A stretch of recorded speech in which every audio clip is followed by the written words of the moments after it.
Hello student, आज पढ़ेंगे अध्याय 4 समतल में गति।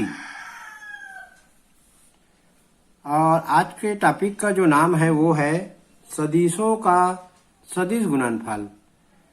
इसके पहले हम लोग पढ़ चुके हैं सदिशों का अदिश गुणनफल। ये थोड़ा अंतर है दोनों में। दो सदिशों का सदिश गुणनफल एक सदिश होता है।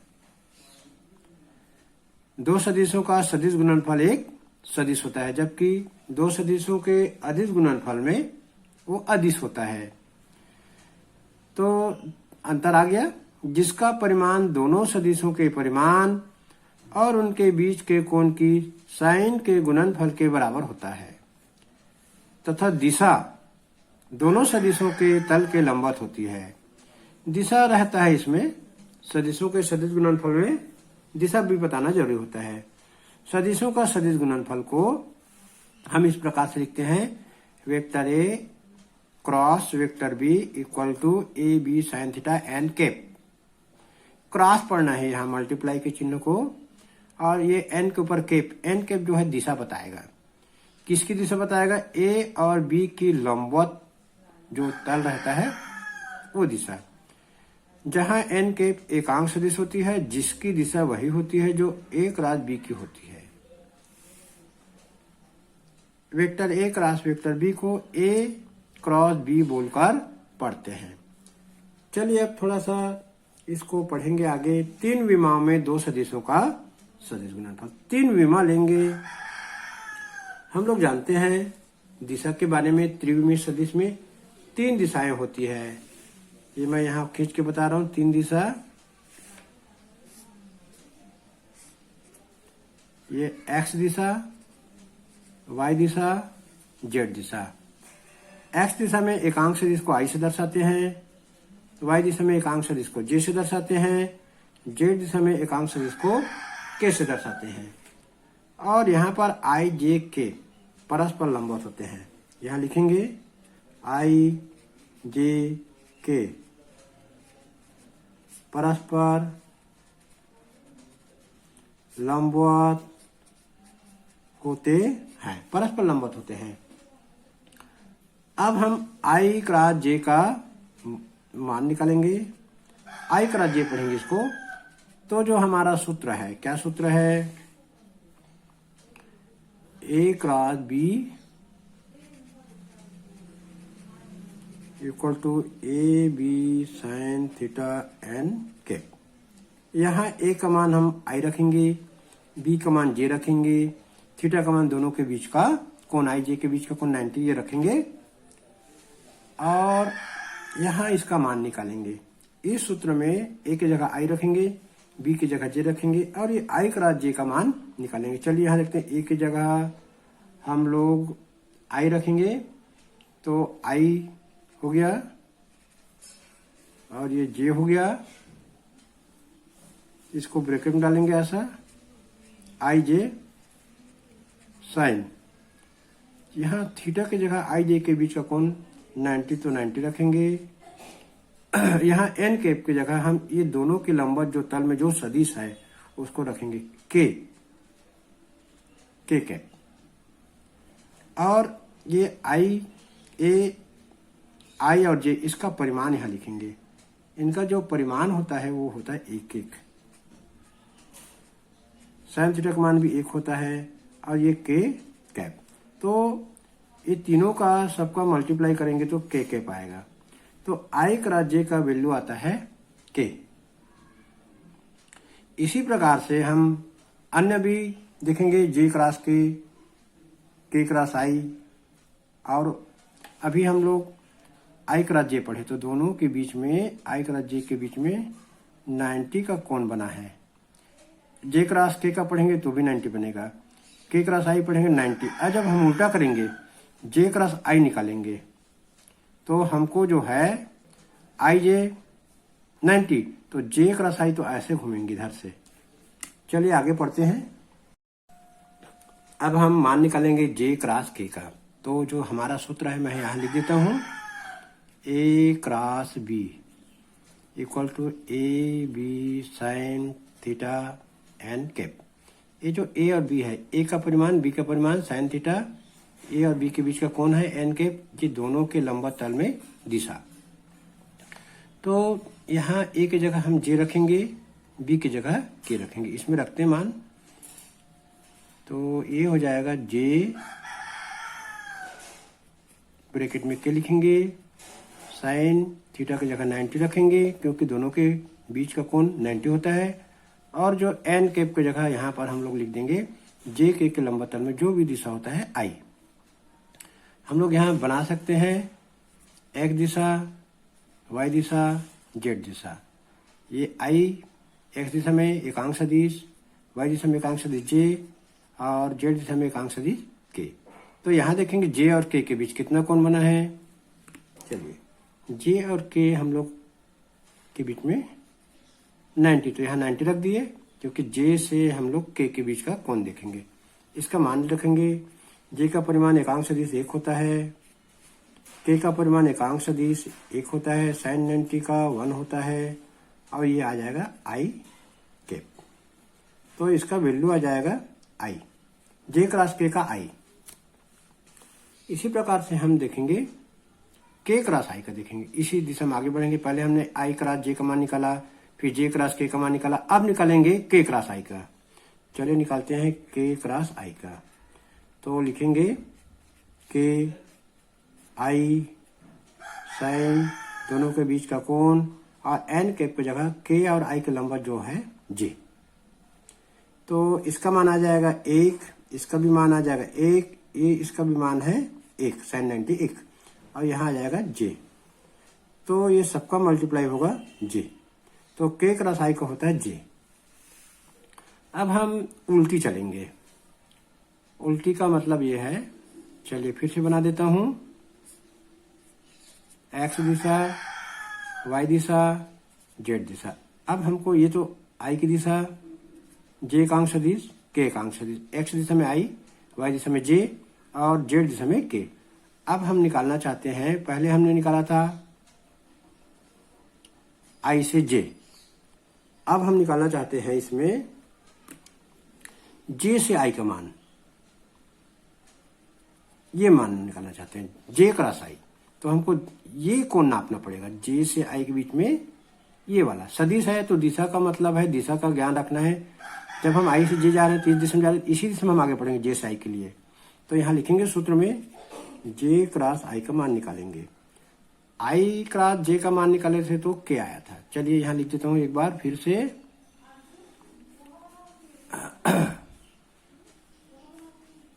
आई क्रॉस जे का मान निकाले तो के आया, जे क्रॉस के मान निकाले तो आई आया, और के क्रॉस आई निकाले तो जे आया। अब जब जे क्रॉस आई निकालेंगे, देखिए यहाँ, तो ये माइनस के आएगा। देखिए यहाँ पर कैसे निकलता है, ए की जगह हम लोग जे रखेंगे, बी की जगह आई रखेंगे, साइन जे क्रॉस आई ये एंगल रखेंगे। ये एंगल जो होता है 270, 360 में ये 90 घटा देंगे तो ये वाला मान निकलेगा। ये पूरा हो गया 360। 360 में आई क्रॉस जे को छोड़कर ये बाकी जो है इसका मान निकालना है, ये लिखेंगे 270।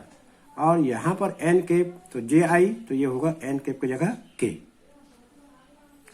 तो ये जे का मान 1, आई का मान 1, साइन 270 का मान होता है ऋण 1, साइन 270 का मान होता है ऋण 1, और ये के है तो के लिखेंगे। तो ये आएगा, तीनों 1 का गुना करेंगे तो -1 आएगा, और ये आएगा के। तो ये जे क्रॉस आई का वैल्यू होता है -के।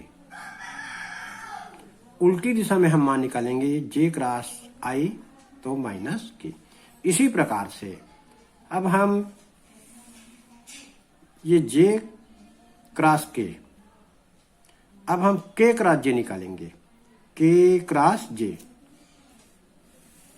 जब हम के क्रॉस जे निकालेंगे तो -i आएगा। जे क्रॉस के निकाले, आई आया था, इसका उल्टा करेंगे, के क्रॉस जे करेंगे तो के क्रॉस जे करेंगे, उल्टा तो -i आएगा, लिख दिए। इसी प्रकार से हम के क्रॉस आई करें तो अगले वाला आया था जे। अब आई क्रॉस के करेंगे, आई क्रॉस के, यहां करेंगे आई क्रॉस के, तो माइनस जे आएगा। तो हम देखते हैं तीनों जो एकांक सदिश है उसकी सदिश गुणनफल क्या होता है। यहाँ एक लाइन में मैं लिख के बता रहा हूं, आई क्रॉस जे करेंगे तो के, जे क्रॉस के का मल्टीप्लाई करेंगे तो आई, और के क्रॉस आई का मल्टीप्लाई करेंगे तो जे। अब इसको हम उल्टा दिशा में करेंगे, आई से जे के, जे से के आई, के से आई जे। अब इसको उल्टा करेंगे, जे क्रॉस आई, इसका उल्टा, तो ये माइनस के आएगा। के क्रॉस जे करेंगे, माइनस आई, इसका उल्टा करेंगे आई क्रॉस के, तो ये आएगा माइनस जे। हमको दिशा का ज्ञान बहुत ही होना जरूरी है सदिशों के सदिश गुणनफल में। चलिए अब आंकिक प्रश्न हल करते हैं तो थोड़ा ज्यादा समझ में आएगा। चलिए अभी थोड़ा बचा है, आई क्रॉस आई का देखते हैं। तो A B sine theta N के, तो ए की जगह रखेंगे आई, बी की जगह रखेंगे आई, और आई के बीच का कोण होता है 0। आई और आई के बीच का कोण कितना होगा 0, और ये होगा एन कैप, क्योंकि ये तो एक ही है तो ये एन कैप ही रहेगा। इसका मान निकालेंगे एक और ये 0 और ये एन कैप, तो आई क्रॉस आई का वैल्यू आ जाता है 0। इसी प्रकार से हम देखेंगे जे क्रॉस जे का वैल्यू 0, के क्रॉस के का वैल्यू 0, तो एक ही दिशा में सदिश रहेगा जे क्रॉस जे, तो उसका वैल्यू 0 होता है, के क्रॉस के का 0 होता है। अब हम आंकिक प्रश्न बनाएंगे। आंकिक प्रश्न एक, हमको दिया है, वैल्यू दिया है vector A equal to I plus 2j minus 3k। B का वैल्यू दिया है minus 2i plus 3j minus 5k। तो निम्न के मान ज्ञात करो। अब हम निम्नलिखित जो मान दिया है उसको ज्ञात करेंगे। पहला, vector A cross vector B, दोनों सदिशों का सदिश गुणनफल निकालेंगे। Mod of A cross B, दोनों का जो सदिशों का सदिश गुणनफल का परिमाण निकालेंगे, मापांक निकालेंगे। और तीसरा दिया है vector A cross vector B की दिशा में एकांक सदिश।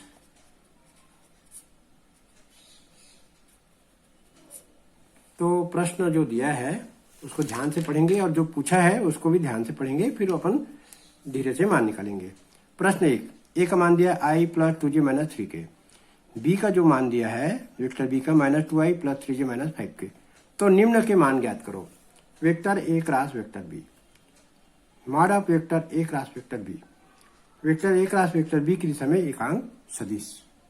चलिए अब प्रश्न हल करते हैं। हमको प्रश्न मिल चुका है, vector A equal I plus 2j minus 3k, vector B equal minus 2i plus 3j minus 5k।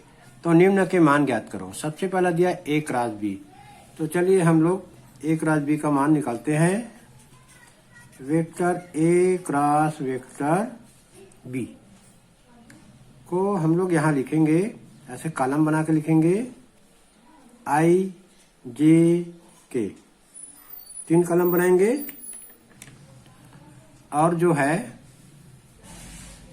गुणांक को सामने लिखेंगे, वेक्टर ए के सामने आई के सामने गुणांक, जे के सामने गुणांक, अब के सामने गुणांक है, उसको यहाँ पहले लाइन पे लिखेंगे।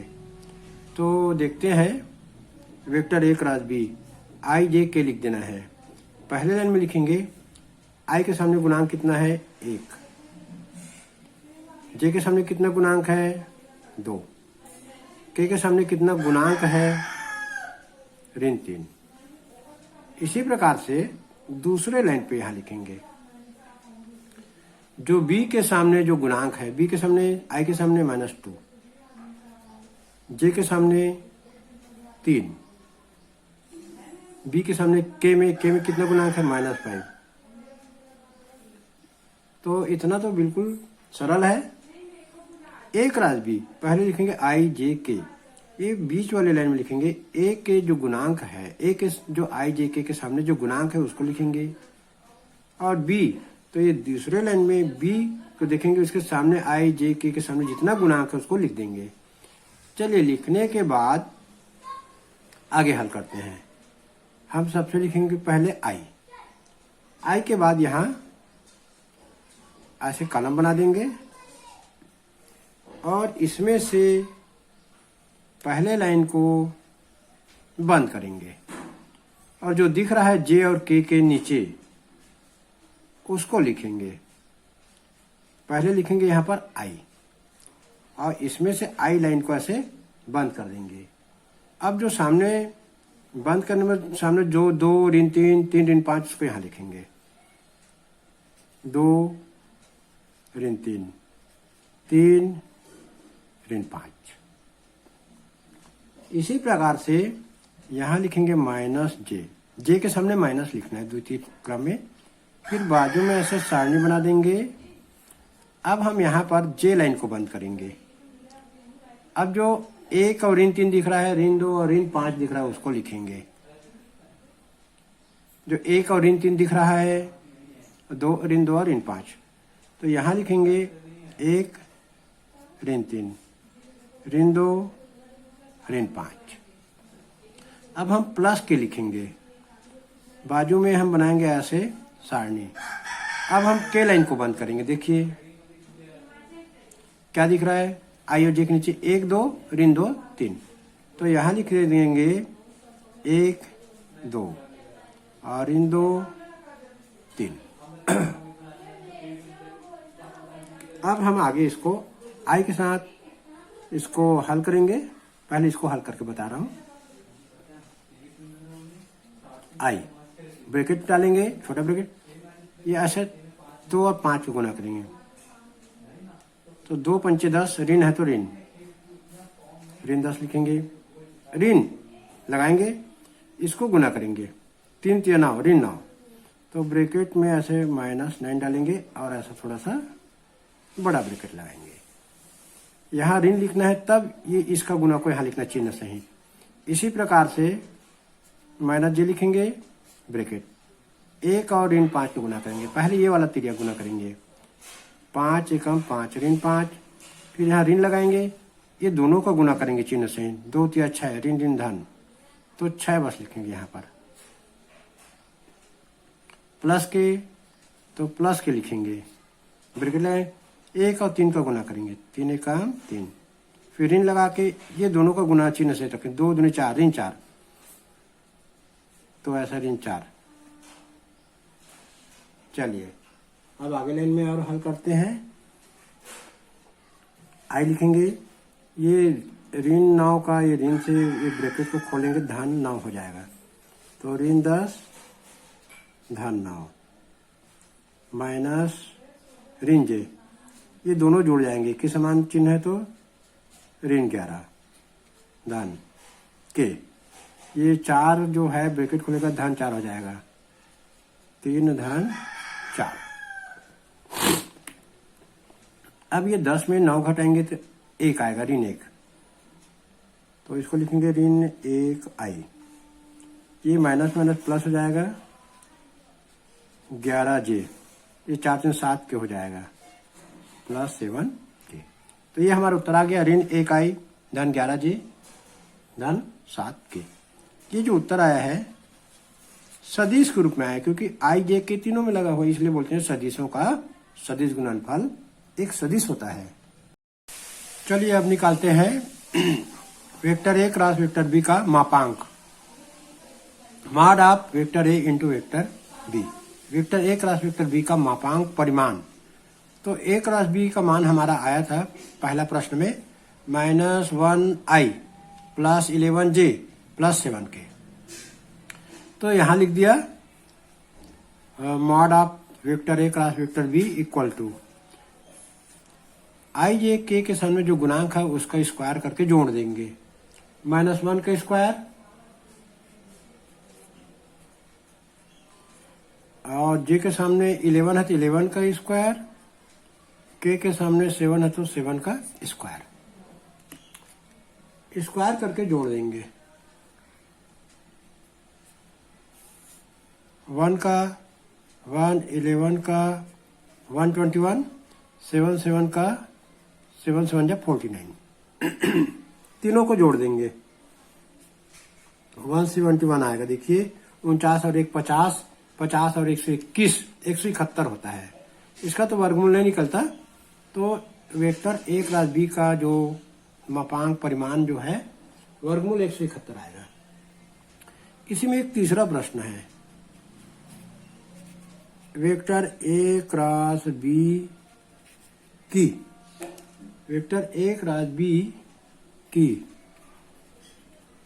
दिशा में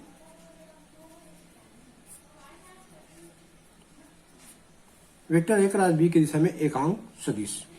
तो इसका जो मान होता है vector A cross vector B upon mod of vector A cross vector B, ये इसका मान होता है एकांक सदिश का ए क्रॉस बी की दिशा में।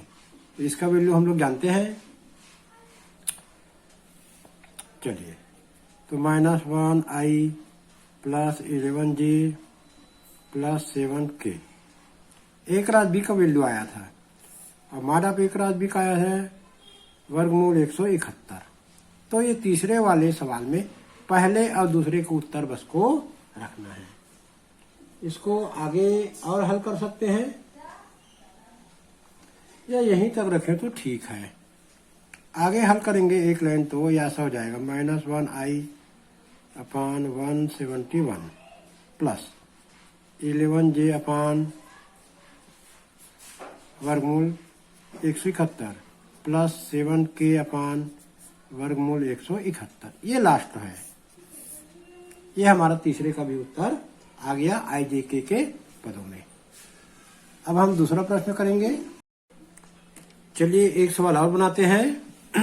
प्रश्न 2, यदि a बराबर 2i minus 3j plus k, b बराबर 3i plus j minus 2k हो तो निम्न के मान ज्ञात कीजिए। Vector A cross vector B sine theta और कॉस थीटा, तीन चीज का मान निकालना है। सबसे पहले vector A cross vector B का मान निकालेंगे। हल दिया गया है, ए का मान दिया है, बी का मान दिया है। यहाँ vector A cross vector B निकालेंगे, दो सदिशों का सदिश गुणनफल।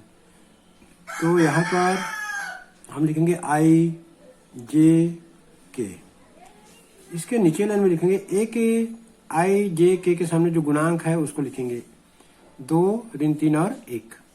यह लिखेंगे 2 ऋण 3 और 1। वेक्टर ए के सामने आई जे के गुणांक को यहाँ लिख देंगे। दूसरे लाइन में वेक्टर बी के सामने आई जे के सामने जो गुणांक है उसको यहाँ लिखेंगे 3 1 और ऋण 2 लिख दिए, कोई दिक्कत नहीं है। अब आई के लिए हल करेंगे, इसको यहाँ लिखेंगे बराबर आई। तो आई की लाइन को हम लोग बंद कर देंगे और लिखेंगे ऋण 3 1 ऋण 2। जो बचा हुआ है ऋण 3 दिख रहा है, 1 दिख रहा है, उसको लाइन से लिख देंगे ऋण 3 1 ऋण 2 बंद। माइनस जे लिखेंगे यहाँ और जे लाइन को बंद कर देंगे। अब 2 1 3 ऋण 2 लिखेंगे 2 1 2 1 और 3 और ऋण 2। अब यहाँ प्लस के लिखेंगे, के लाइन को बंद कर देंगे यहाँ पर 2 ऋण 3 3 1। यहाँ लिखेंगे 2 ऋण 3 और 3 और 1। ये लिख लिए। अब इसको हम आगे हल करेंगे। चलिए आई ऐसा बिगड़ा है, ये दोनों का गुना करेंगे। पहले ये वाला 3 रख लेंगे, 3 दूनी 6 ऋण चिन्ह सहित ऋण ऋण धन 3 दूनी 6 ऋण लगाएंगे ये त्रिया को गुना करेंगे, एक एकम एक, तो यहाँ लिख देंगे 1 माइनस जे लिखेंगे ब्रैकेट, ये त्रिया को गुना करेंगे चिन्ह से, 2 दूनी 4, ऋण है तो ऋण 4, ऋण लिखेंगे, इस त्रिया को गुना करेंगे चिन्ह से, 3 एकम 3 प्लस के, ये त्रिया को गुना करेंगे, 2 एकम 2, चिन्ह से लिखना है, 3 3 ऋण 9, तो ऐसा लिखेंगे और ये डबल ब्रैकेट लगा देंगे यहाँ पर, 3 3 ऋण है तो ऋण 9, ये चूंकि पहले ऋण है सवाल के हिसाब से और ये 3 में है तो इसलिए ऋण। अब इसको आगे हल करते हैं, तो 6 में 1 घटाए 5, 5 आई माइनस जे, यहाँ जुड़ जाएगा तो ऋण 7, यहाँ 9 और ये ऋण ऋण धन 9 तो 11 हो जाएगा, तो 11 लिख दिए, 1 ले 9 लिख देते हैं, 5 आई, ऋण ऋण धन हो जाएगा, 7j प्लस 11k, ये हमारा वैल्यू आ गया एक राशि बी का। अब निकालेंगे साइन थीटा। अब हमको निकालना है साइन थीटा, तो साइन थीटा का मान होता है mod of vector A into vector A cross vector B upon vector A का मॉड वेक्टर बी का मॉड। तो इसका वैल्यू हम निकाल चुके हैं ए क्रॉस बी का, अब इसका मापांक बस निकालेंगे। चलिए, तो पहले सबसे पहले हम लोग ए वेक्टर दिया हुआ है 2i माइनस 3j प्लस के, वेक्टर बी का मान दिया है 3i धन j ऋण 2k, ये ए का वैल्यू है और ये बी का वैल्यू है, वेक्टर बी का वैल्यू और वेक्टर ए का वैल्यू। हम लोग पहले निकालेंगे वेक्टर ए का मॉड परिमाण, तो परिमाण निकालना सरल है, जो आई जे के सामने जो गुणांक है उसका वर्ग करके जोड़ देंगे, ये 2 है, ये ऋण 3 है, इसके सामने 1 है गुणांक, तो 2 को 2 बार लिखेंगे 4, ऋण 3 को 2 बार लिखेंगे 9, 1 को 2 बार लिखेंगे 1। तो ये जो आ गया 9 1 10 4 14, मॉड ऑफ ए का मान आ गया 14। अब हम लोग मॉड ऑफ बी निकालेंगे,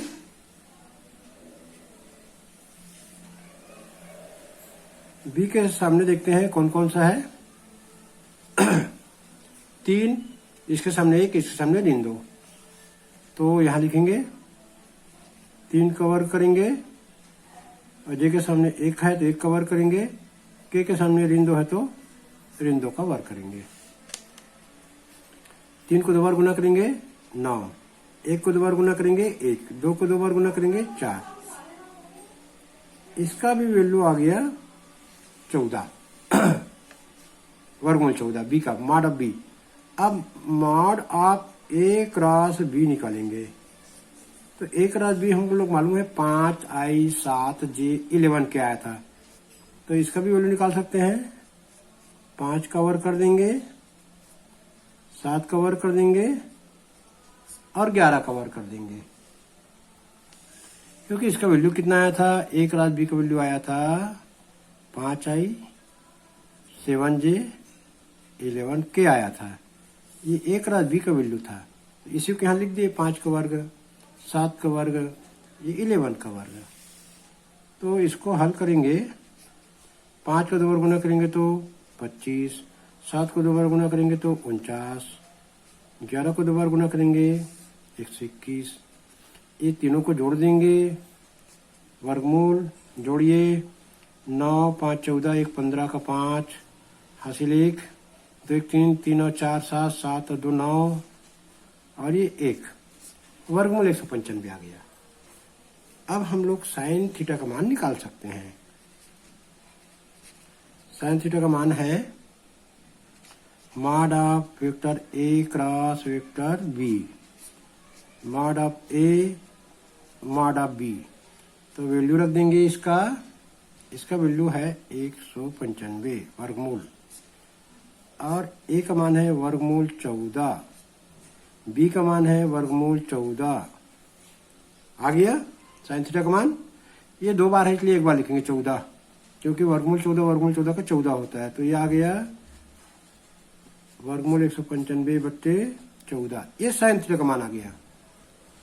अब हम लोग cos थीटा का मान निकालेंगे। तीसरा दिया है cos थीटा का भी मान निकालिए। चलिए अब हम निकालते हैं cos थीटा का मान। हम लोग जानते हैं cos थीटा का जो सूत्र है वो होता है वर्गमूल 1 माइनस साइन स्क्वायर थीटा। तो साइन थीटा का मान अभी निकाले हैं 1 माइनस ये निकाले हैं वर्गमूल 195/14 का यहाँ ऐसा वार कर देंगे। तो इसको हल पहले करते हैं, इसको वर्ग करते हैं। वर्गमूल 195/14 का एक वर्गमूल 195 को 2 बार गुना करेंगे तो 195 आएगा। 14 को 2 बार गुना करेंगे तो 196 आएगा। इसको 2 बार गुना करेंगे वर्गमूल 195 ऊपर वाले को तो 195 लिखेंगे और 14 को 2 बार गुना करेंगे तो 196 आएगा। इसका अब हम लघुत्तम निकाल के करते हैं हल। 196 आएगा लघुत्तम, इसके नीचे 1 है तो 1 कर देंगे और ये इधर गुना होगा इधर गुना होगा तो 196 एकम 196 और 195 एकम 195। तो cos थीटा का मान आ गया वर्गमूल 1/196। अब इसका भी वर्गमूल निकालेंगे। 1 का वर्गमूल 1 और 196 का वर्गमूल 14। तो ये cos थीटा का मान आ गया। तो अदिश गुणनफल से सदिश गुणनफल थोड़ा सा कठिन है और दोनों में से मान के चलिए एक सवाल पेपर में जरूर आता है, या तो सदिश गुणनफल का आंकिक प्रश्न आएगा या अदिश, लेकिन दोनों में से एक सवाल जरूर आएगा। तो पढ़ाई कैसा लगा कमेंट बॉक्स में कमेंट्स करना, और आगे पढ़ना चाहते हैं फिजिक्स पूरा अध्याय तो चैनल को सब्सक्राइब कर लेना और जैसे वीडियो अपलोड करूंगा नोटिफिकेशन में आपको दिख जाएगा।